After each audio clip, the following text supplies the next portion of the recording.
একটা যুবক ছেলে প্রতি রাতে হারাম, জেনা, ব্যভিচার, পাপাচারের মধ্যে নিজেকে ডুবিয়ে রাখত। এমন কোনো হারাম নাই যেটা সে ভক্ষণ না করত। সো একদিন তার মা তাকে বলতেছে, বাবা, তুমি যে এই কাজগুলো করো এগুলো একেবারেই ঠিক না। তুমি একজন মুসলিম ঘরের সন্তান, সো তুমি এগুলো একেবারে করতেই পারো না। তো যুবক ছেলেটা তার মাকে বলতেছে, মা, আমার বয়স সবেমাত্র 25, আমার জিন্দেগি এখনো পড়ে রয়েছে। আমি এখন যদি ইবাদতে ডুব দেই, এখন যদি নামাজ কালাম পড়া শুরু করি, মুখের মধ্যে দাড়ি রাখি, তাহলে তো আমি বৃদ্ধ হয়ে যাব। সো আমি এখন এগুলো করতে চাচ্ছি না, শেষ বয়সে গিয়ে এগুলো করব। এই কথা বলে ছেলেটা ঘর থেকে বেরিয়ে গেল। সারাটা দিন সে জেনা, ব্যভিচার, পাপাচারের মধ্যে লিপ্ত থাকলো। রাতের বেলা পার্টি করে বাসায় ফিরতেছে। আনুমানিক 2টা থেকে 3টা। ঘুটঘুটে অন্ধকার, গভীর রাত, কুচকুচে কালো রজনী, চারদিকে ঝিঝি পোকার চিকচিক শব্দ। ছেলেটা রাস্তা দিয়ে হেঁটে আসছে। তার সামনে হঠাৎ বিভৎস চেহারার, কালো পোশাক পরিহিতা একজন মানুষ দাঁড়িয়ে গেল।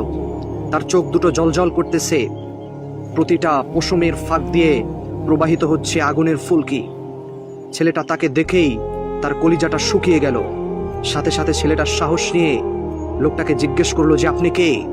লোকটা ভয়ানক একটা কণ্ঠ তাকে উত্তর দিল, আমি হচ্ছি মালাকুল মাউত, আমি হচ্ছি মৃত্যুর ফেরেশতা আজরাইল।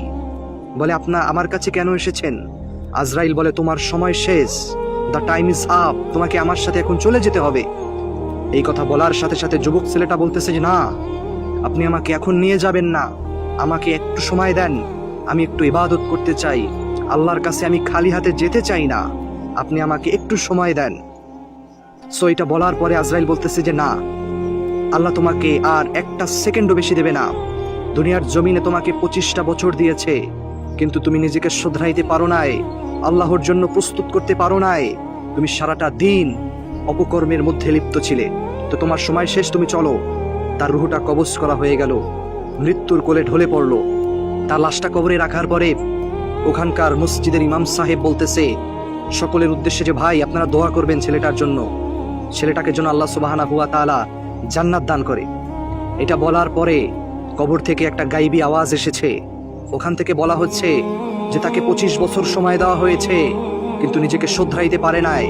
সো এখন আর কোনো কাজ হবে না, তাকে জাহান্নামের মধ্যে নিক্ষেপ করা হয়েছে। নাউজুবিল্লাহ। তো যুবক ভাইয়ের, আপনারা যারা এখনো এরকম পাপাচারের মধ্যে লিপ্ত আছেন, ফিরে আসেন রবের দিকে। রব আপনাদের জন্য রহমতের দরজা খুলে বসে আছেন।